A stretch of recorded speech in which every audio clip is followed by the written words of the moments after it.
பிரசாந்த் கிஷோருக்கு தமிழ்நாட்டுல என்ன தெரியும்? எத்தனை ஆறு, எத்தனை ஏரி, எத்தனை குளம், எத்தனை சமூக மக்கள், அந்தந்த சமூக மக்களுக்கு இருக்கிற பிரச்சனை என்ன? அவ்வளவுதானே சார் அரசியல் கட்சி நம்புறாங்க. நீங்க உடல்ல கொழுப்பு கடிப்பிட்டுருக்கீங்க, பணக்கொழுப்பு கடிப்பிட்டுருக்கீங்களா? இதை சொல்ல வாய்க்கொழுப்பு அதிகம் அப்படின்னு சொல்லுவாங்க பார்த்தீங்களா? இந்த கொழுப்பு அதிகம், அந்த கொழுப்பு. அது மாதிரி பணக்கொழுப்பு அதிகமா இருந்தா இதெல்லாம் தேவைப்படும். அது நம்ம இது அதை பத்தி பேசி காலத்தை நேரத்தை வீணடிக்க வேணாம். வேற ஏதாவது செய்தி தேவைப்படுதா?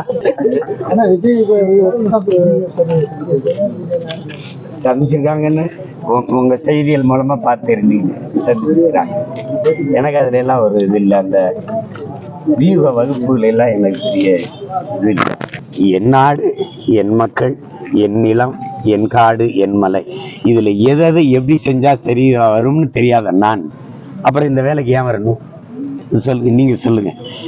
செங்கொண்டத்துல யாரை நிறுத்தினா வெல்லலாம்? இங்க யாரு? இங்க அரியலூர்ல யாரு? பெரம்பலூர்ல யாரு? திருவண்ணாமலையில செய்யாறுல யாரு? யாருன்னு இது கூட தெரியாத நான் எப்படி? எனக்கு நிறைய மூளை இருக்கு, காசுதான் இல்லை, அதனால எனக்கு அது தேவையில்லை.